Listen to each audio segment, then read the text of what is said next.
Hello everyone, welcome to today's Faculty of Science webinar on effective study methods for successful performance in examinations for science students. I'm Dr. Andrew Tehemi, lecturer in Physical Chemistry, Department of Chemistry, Benue State University, Makurdi, Nigeria. If you need to contact me after the webinar, you can do so using any of my email addresses. So to begin, let's begin with this simple question, and you don't have to answer it as I present, but you can reflect over the question. There are a series of these questions as we move along. Have you wondered why some students study all day and all through, but get poor grades, while others study less and get good grades? Well, the answer to this question is because those who study less and earn good grades have good studying skills. So studying is a skill, and a high level of studying skills is needed to obtain good grades. It doesn't matter how long you have studied, that is, whether you've been studying all day or all through, it doesn't matter. What matters really is the studying skills you're using. Now, to be effective, for your study to be effective, you must learn the skills, practice them, and develop them into your own habits. Make them your permanent studying habits. And what do I mean by effective studying habits? That involves a very good time management. How do you allot your time to your studies and balance your social life? Your social life shouldn't be dominating your time for studies. Self-discipline. To achieve anything, you have to make some adjustment in life. That is, you have to deny yourself certain privileges. If you enjoy going out and hanging out with friends, you have to discipline yourself to stay in or find a comfortable place for your study. Memorization. Studying also requires bits of memorization, especially for science courses where there are some aspects you just have to memorize, like in the case of mathematical expressions. You wouldn't be changing them, although when a question is asked, it will be asked in such a way that the mathematical expression might be transformed from the current form that is in the lecture material to another form. But you need to know the mathematical expression exactly the way it was given to you. Concentration. You need to stay focused while studying. If you are disoriented and not focusing, you might spend all day with your books and yet you get nothing. Organization. How do you organize yourself? It's very important. You have to organize your materials the way that what you are sending to the brain will be stored in an orderly manner so that when the time comes for retrieval, there will be no problems. And then you need concerted efforts. And what do I mean by that? You have to persist. There are concepts in science in which they are difficult to master. That is not to say you should give up because they are difficult. If you persist, you will understand them. And once you do that, they will stay with you permanently. Now, the final one is critical thinking. As you study, what do you do? Do you ask questions? Why is this that way and not that way? And if that were that way, what would have been? These are ways of trying to understand and thinking critically. So today, I will give you the tools and techniques you need to achieve all of these. So in today's webinar, here is the outline. We are going to begin with the definitions, and we'll look at the difference between active learning and passive learning. Then we'll take a brief look at the human brain. Then we'll look at learning itself. How do we learn? How do humans learn? Then we move on to effective learning during classes. How do you stay alert and focused during classes or lectures? How do you take notes effectively? Then that will take us to effective studying techniques for new materials you've never been taken through by your lecturers. How do you get through that? How do you get through them? And this is critical because science changes. And after your days in the university, you may pick up a teaching job, and as new concepts evolve in science, you have to study them on your own.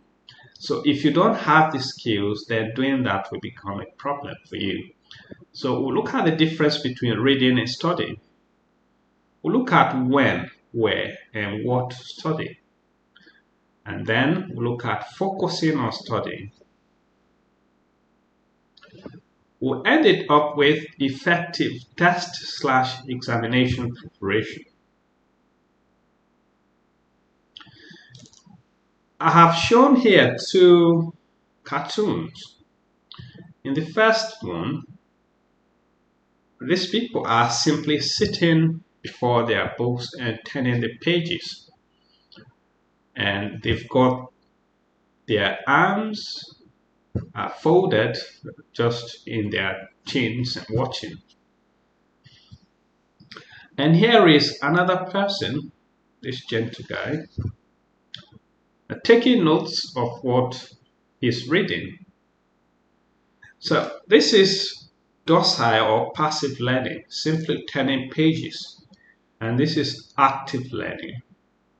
Active learning, you get involved and try to make notes and try to ask questions. What is going on in the material you are studying or reading? Active learning, therefore, involves learning through action rather than being docile or passive.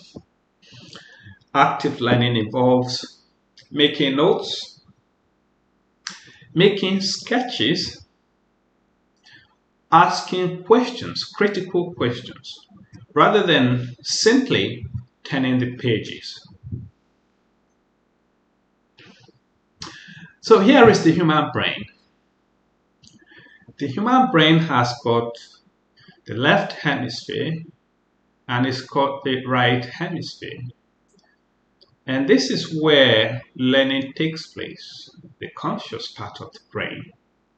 And this is where we store information in the subconscious part of the brain. So it's what you learn and pass to the subconscious that it remains there. And when the time comes for retrieval, you can simply retrieve it there. It therefore means if you store any wrong information, you'll be retrieving what you have stored. If you store the right information, you will retrieve it as well. So, how do we learn? How do humans learn?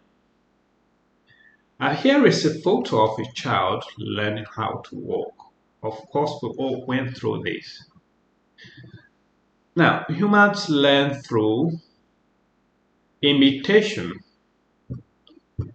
Humans learn through mimicking what others are doing or their instructors are doing to learn. Now, to learn, it therefore means in science you've got to mimic your instructors. How are they approaching questions? How are they conveying the concepts they are conveying to you? You have to imitate them to learn them properly.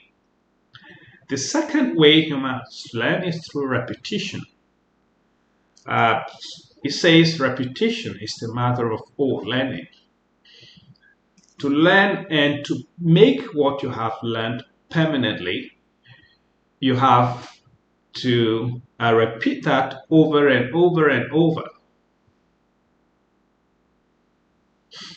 Now, how do you learn effectively during classes or lectures?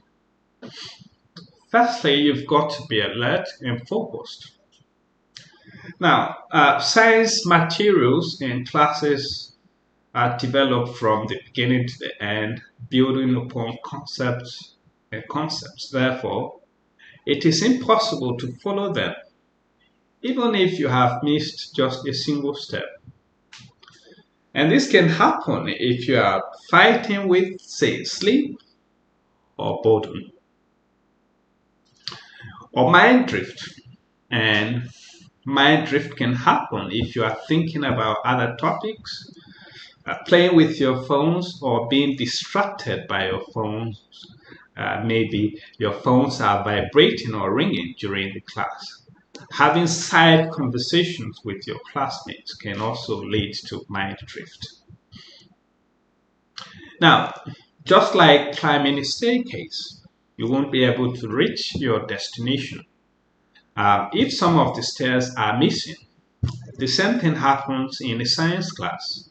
If some of the concepts being passed to you earlier on in the lecture are missing, then it becomes extremely difficult as the material builds and advances for you to understand what is going on. Now, how do you stay alert and focused? This might sound trivial, but it's very important. Get sufficient sleep. At least 9 hours, 5 hours is sufficient for some of us, but if you get up to 9 hours of sleep, that will enable you to function better during the day and then during classes, so that you are not fighting with sleep as the lecturer gives his or her lectures. Eat before your lecture.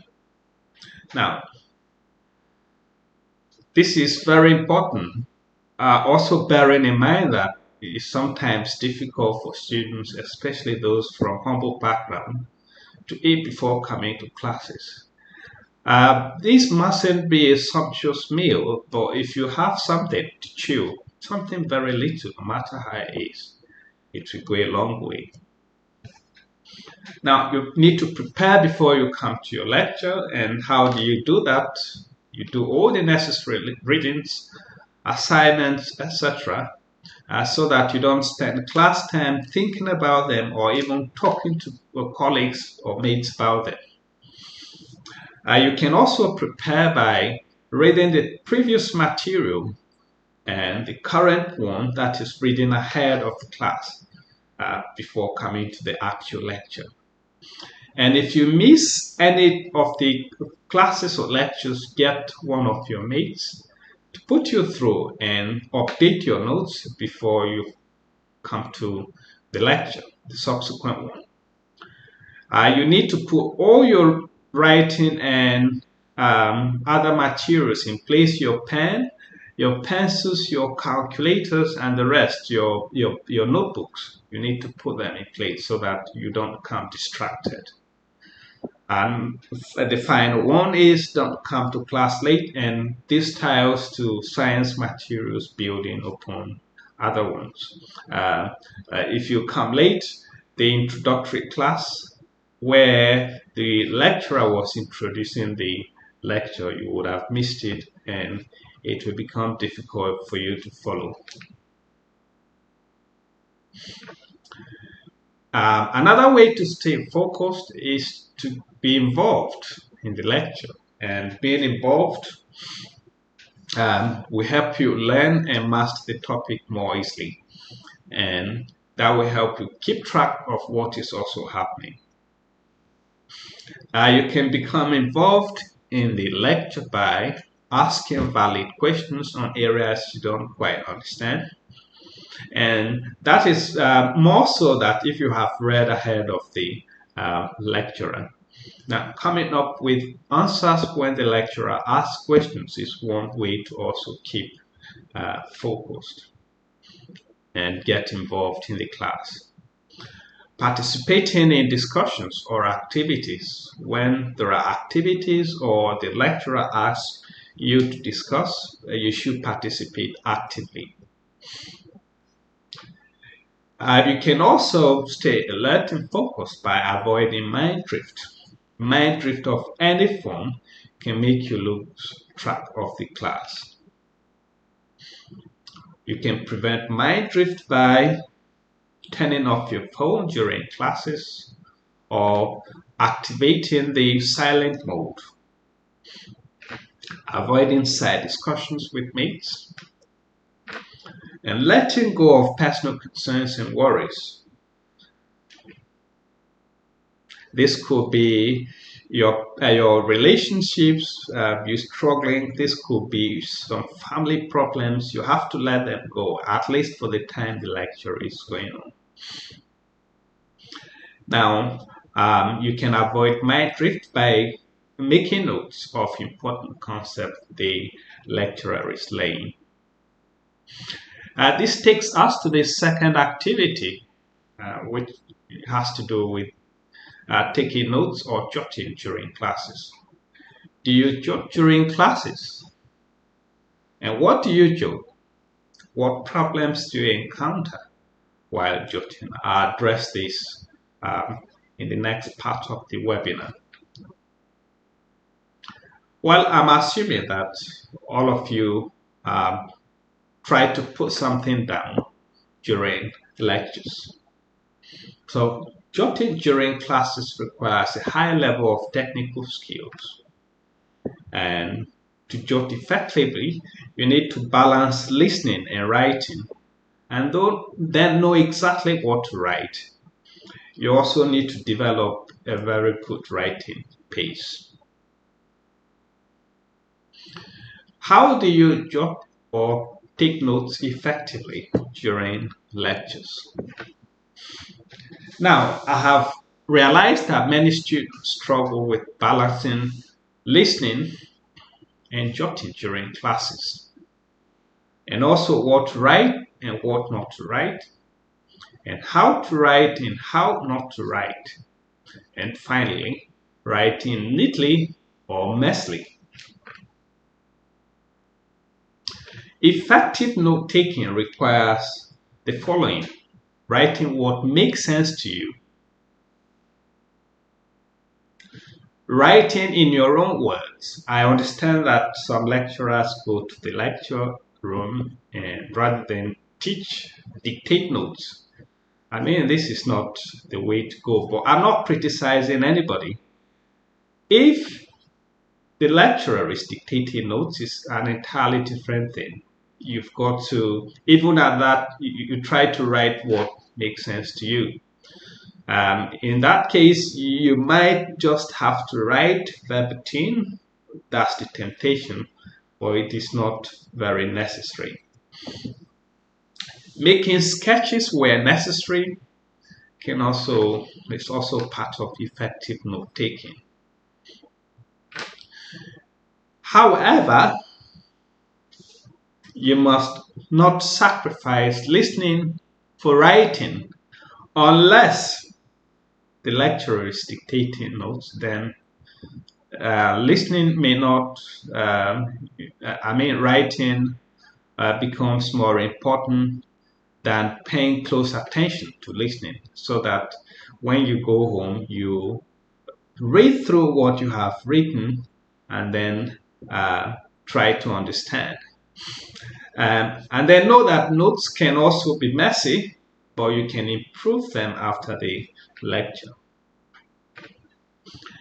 There are two styles of note-taking, and I'll take you through them. The first one is the outline format, and then the second one is the TIL system, also called the kernel style. Now here is the outline format. Many students use this format. perhaps you may have not been aware that this is what is called. You've got the date, you've got the topic of the lecture, and then you've got the first big topic, and then you've got the first idea rather, and then the second idea. And under this, you've got the first piece of information, and then another piece of information. You've got the second big topic, and then you've got the first idea. There might be a sketch, one or two, and then there is a second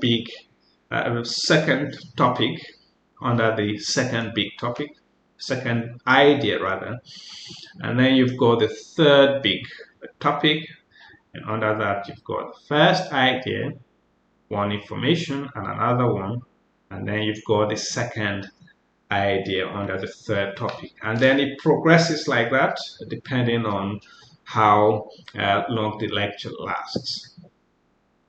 So that's all about the outline format. And here is the system. In this case, you've got the date, and your page is divided into two. You've got the topic of the class that way. You've got the big ideas and questions written this way. And then you've got the remarks or regular notes this way. And the first big idea there, a question underneath under that idea, and that could be these regular notes could be in outline form, or it could be list of information to look up after the lecture. And this can also include large sketches, and that progresses in that manner. And after that, you can summarize this page in one or two sentences using your own words. This takes us to the third activity. Do you jot during classes? If yes, which format do you use? Outline format or T system? You can reflect over that. But the key thing you need to do is to choose a style, stick to it, and develop it, and make it your habit of note-taking. Always remember that you can add notes to your jotting after the class. And I'll now give you tips for active learning during classes. Firstly, aim to write and draw and label all the teacher has written and drawn during the class. Write out all new words and look them up after the class. If mathematical expressions are involved, write all of them out and be sure to understand the meaning of the symbols. Listen to the tone of the teacher. For emphasis, they often give clue to the big picture or key concepts. And in fact, some lecturers even go a step ahead to give you some typical exam questions or test questions, or how he or she will be testing you. Now, finally, to maximize your listening time, do not aim to write notes with full words and grammatically correct sentences. Rather, develop a short form of frequently used words or even terms. For example, I have using EG here. You can use that to indicate example. Use RXN for reaction, FXN for function, SOLN for solution, WK for work, and RGT for reagent, and a triangle for change.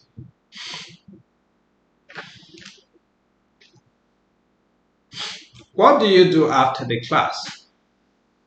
After the class, evaluate how much you have learned. Very, very important. This is self-reflection, critical examination of yourself.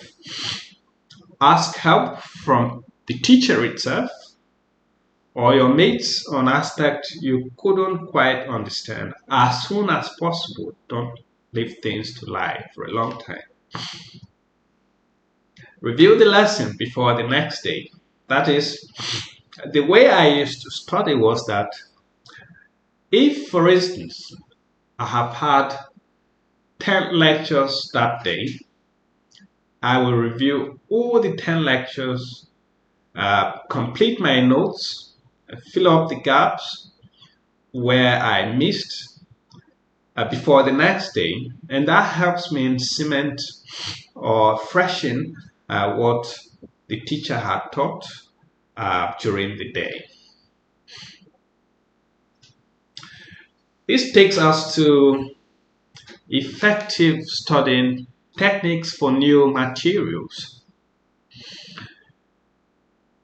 And here are two classes of images.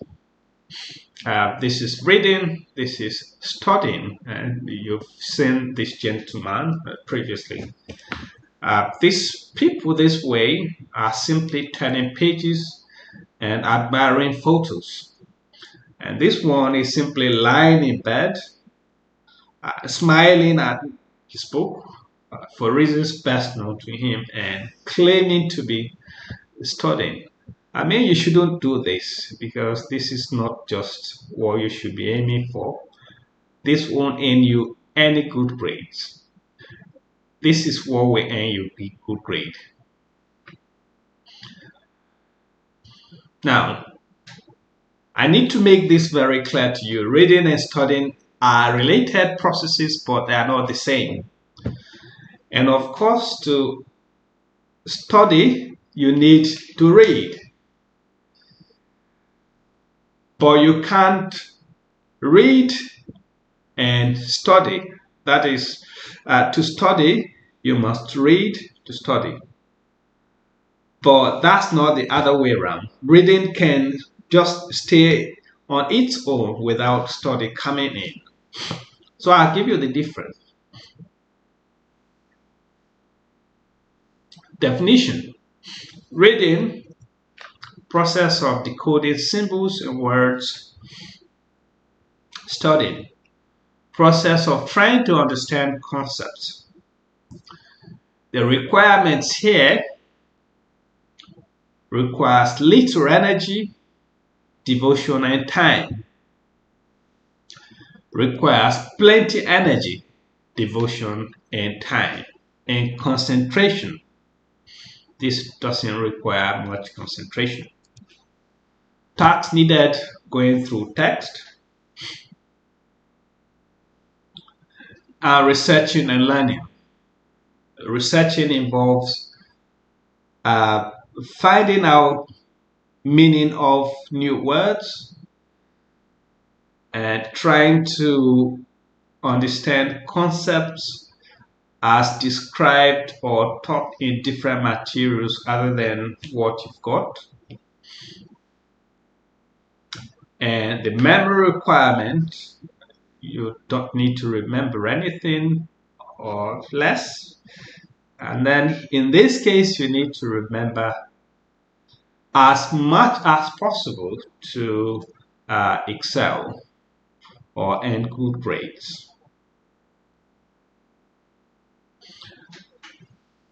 Now, students are normally taught the SQ3R method of studying at ordinary level. That might work well for other aspects of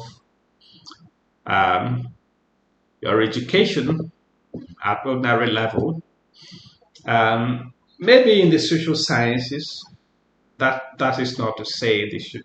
I'm looking down on the social science students. That's not what I'm saying. But it simply means that, our trick to do these things are different. So the S stands for surveying or skimming. The Q stands for questioning. The R stands for reading. That's the first R. The second one stands for reciting, and the third and final R stands for reviewing. You can check this up and look at them yourself. I'm not going to dwell much on this because we've got our own. I've got something better for you to attempt and use. So this approach is systematic and works well for some students in various subjects, but not in science because the disadvantages outweigh the advantages. So science materials are built on concepts, open concepts, and that starts from right from the beginning to the end. And if you try to skim here, that might lead you to frustration and disappointment. So science materials require a different approach. I'm referring to science materials you've never been taken through, like what is happening now after a long strike. People are simply coming up with materials and asking you to go and study on your own. What do you do? The first thing you need to do is to understand the major concepts. Make a meaning of headings and subheadings, and then keeping track of each section as you read. The next thing you must do is to work in manageable bits. Work section by section, summarizing each section as you move along, writing out new words and finding out their meaning. Now, not moving to the next section until the preceding one is properly mastered and understood. After that, you must build on previous knowledge. There is always a connection between materials in science. Think of similar and related concepts and try to see how they overlap or the differences that exist. Sorry. Then the final thing you need to do is to look out for the bigger picture. Review the material for the bigger picture, the overall, overarching concept of the material you've been handed down to read or study. I can't emphasize this enough. Answer all follow-up questions. By this, you will be testing yourself of how much you have mastered the topic. And secondly, you'll be preparing for your exams/test. If you struggle with follow-up questions and past questions, know that no miracle will allow you to answer those questions perfectly in the exam situation. So bear this in mind. If you are not able to answer the follow-up questions or even attempt the past questions, it means you haven't understood the topic and you have to go back and start over and see how you can go through it again and answer the follow-up questions and past questions. And this takes us to the fourth activity. When do you study? Is it when tests or exams are looming? Or where do you study at best? Class or library or home?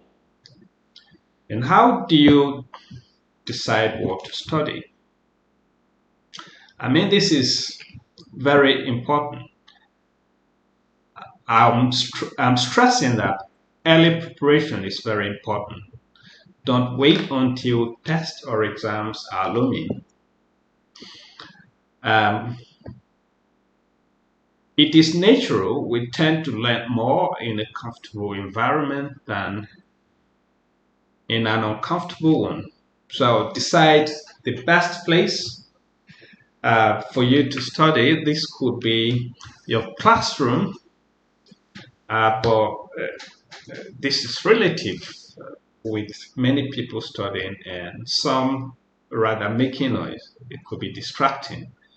The library is an option, especially for universities where libraries open 24 hours. It could be your home, your room. I mean, as a student, you need a table and a chair in a corner in your room to occasionally sit down and go through or review your materials before anything. Even though you may like some subjects more than others, you need to strike a balance and study them equally. This is addressing how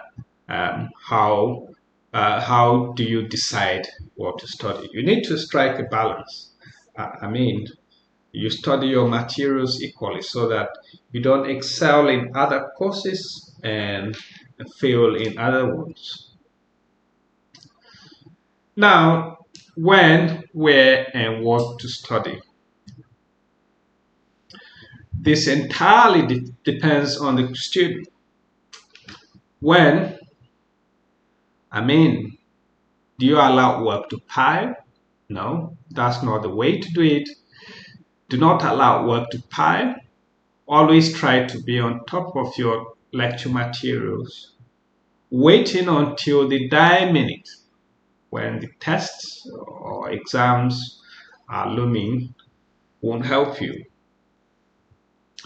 Where, decide a suitable place, classroom, lecture room, library, home, and then what to study. You pay close attention to challenging courses, but you have to develop a plan that encapsulate all your courses so that you don't marginalize others by giving them less attention and excelling in others and losing in others. I have said that just a while ago. Now, as a rule, not a fast rule, I mean, rule of thumb, you will need to revise each material before the next class. For materials that you would have not been taken through, you will need to revise them over and over and over to master them. Now, here is a slide with two people studying in the most wrong ways. Here is somebody studying with her headphone on. There's somebody lying in bed and pretending to be studying. Now, you must understand that the human brain has evolved to focus on one thing at a time. You can't possibly be listening to music and at the same time studying. Your brain would have got divided attention, and your attention will be less in studying and more in your music. Perhaps because the music will require less energy.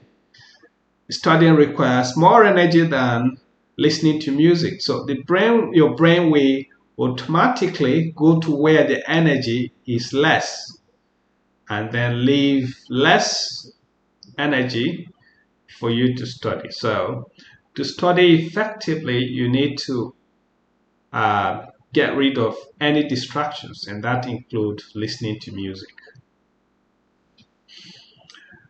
Lying in bed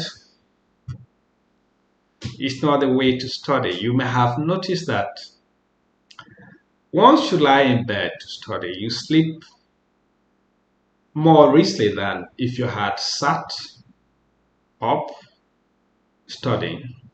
So these are two bad studying habits for science students. If you sit to study, how do you do it? You need to sit upright. This will prevent you from being tired very quickly. If you sit this way with your back bent, you will develop a bad posture and suffer from back strain as well and get tired very easily. So I encourage you to sit upright during studying and take breaks of 2 to 3 minutes after each 30 minutes so that you come back to your book fresh so that you assimilate as you read along. And if you do this, you can read for hours without being tired. But if you sit down all through, and 30 minutes is very good because research has shown that an adult brain can only stay focused for an average of around 25 minutes, not even up to 30. For other people, it's up to 30, but the average is 25. So if you exceed this, then you become saturated and your level of assimilation becomes less and less. You might sit there all through, but then you're not reaping any benefits of your sitting or studying, so to say. Now, focusing on studying, how do you do that? I understand it can be difficult to study with so much going on in our lives, the hardship and all that. But you can stay focused by drawing or writing notes while studying. And this is not to say you should rewrite the entire material. Making connections between information, what you've got during the class, textbook/website, lab, assessment feedbacks. Making concept maps. I'll tell you what concept maps are if you haven't heard of that or haven't seen them. You can also stay focused by studying in groups. You can also stay focused by explaining things to others. And all of these sum up to what defined here as, or rather called, the active learning method. And this is the most effective method of learning, and it works well for science students. And you will find out that all excellent science students study this way because this is the only way to excel. If you do anything outside of this, I mean, you won't assimilate much to earn good grades during your test and perhaps your exams. So through this, you can develop a comprehensive note that you can use throughout, even after your education. You can pass that to other people or even compile them into handouts to help others. So your comprehensive notes will now include your class notes, textbook/website notes, your assessment feedback, and your lab notes. This takes us to the fifth activity. What is a concept map? and make a sketch of any concept map you have used previously. If you don't know what a concept map is, a concept map is a visual organization and representation of knowledge. It shows how concepts and ideas are related. And here is a hypothetical concept map. Here, a broad topic, a subtopic, and details or example. Here is another subtopic and details or examples. And here is a concept map on electrochemistry, a short one. This is electrochemistry. Under that, you've got electrochemical cells. And under electrochemical cells, you've got galvanic cells. You will include details or examples that way. And then you've got the electrolytic cells. And you have details or examples there. And in between these cells, you've got the equilibrium cells. So this is how a concept map looks like. If you are able to draw concept maps for your topics, they will help you understand them better.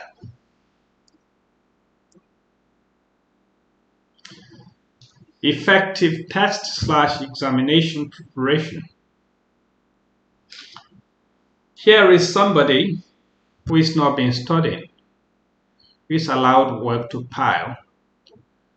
And now suddenly, she finds out that there is test or exam is fast approaching, and now decides that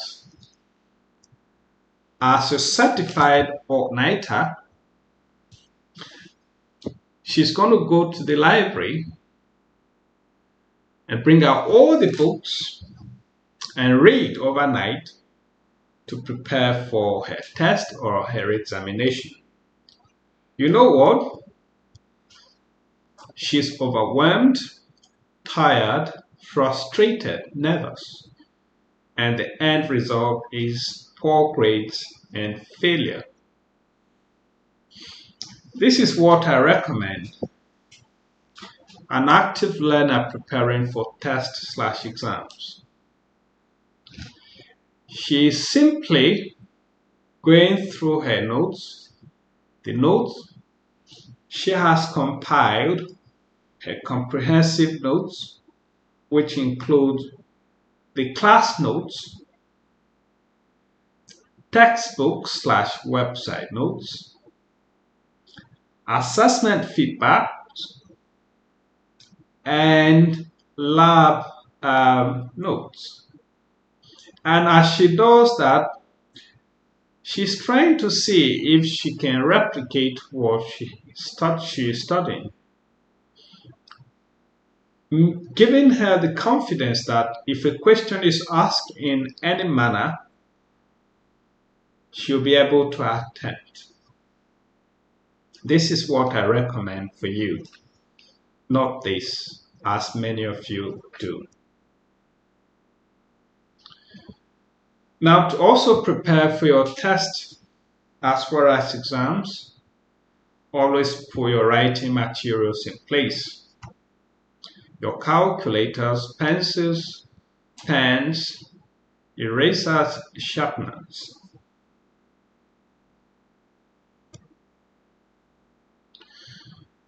Prepare ahead of time, that's what I have said. Waiting until the eve of the test/exams does not help.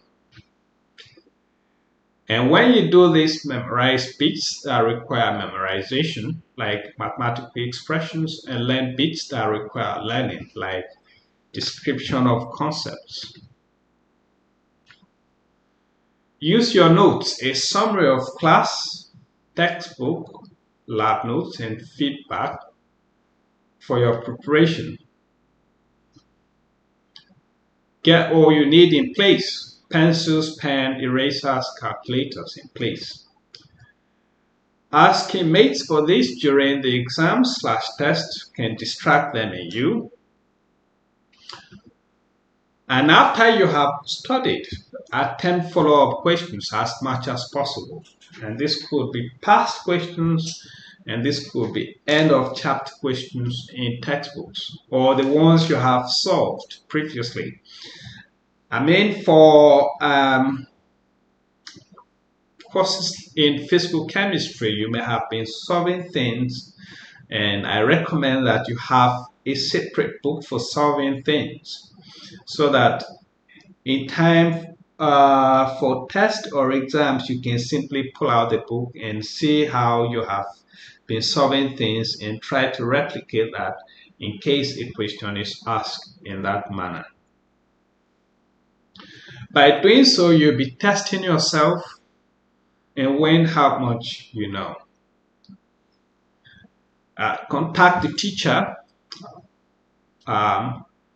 or classmates for clarification on areas you don't understand. Take quick naps if sleep comes by, and eat if you're hungry. Now, taking the test. Firstly, you need to come to the venue early and be confident. And you should be, because you have prepared adequately. Read and understand the instructions. Decide the questions you want to attempt. Attempt the questions you feel more confident about before those you feel less confident. Work within the allowed time and have time to review at work before handing in. Now, I like to end this with two quotes. Two of my quotes. No one succeeds in life by complaining about challenges. All successful people succeed by surmounting challenges. You cannot achieve anything by complaining all through without finding ways to overcome the challenges you're complaining about. I know it can be difficult to study. It can be difficult to acquire materials to study. It can be difficult to go through education. I quite understand this totally. But this shouldn't be a challenge you can't surmount. If you can surmount these challenges, you will excel and succeed. The second is that you can't achieve anything worthwhile without paying a price. The price I mean here, not necessarily money, but perhaps money is involved. You need to pay the price of time. You need to pay the price of attention. You need to pay the price of forgoing certain things you feel more inclined to do, like going to parties and hanging out with friends. You must pay that price so that you have more attention, more time for your studies. Of course, you need to pay the price of money, and that is financial aspect. If you are the type that fancy good clothes, and of course, I'm not saying you should go dirty because you want to learn, but you've got to prioritize. You can have 5 clothes that can do for you, and then spend the rest of your resources acquiring materials, paying for materials online, and the rest. That is the price you must pay to succeed academically. And I'd like to thank you for taking your time to listen to this webinar. And I encourage you to get through to me if you need any help with your studies. If you need to have a conversation with somebody about your studies, I'm available. You can come to me, my office in chemistry department here at the Benue State University. If I am very busy, I can always give you appointment to come back when I'm less busy. But I promise to be available if you need me. If you need to have a conversation with somebody about your education and your study habits. Bye now.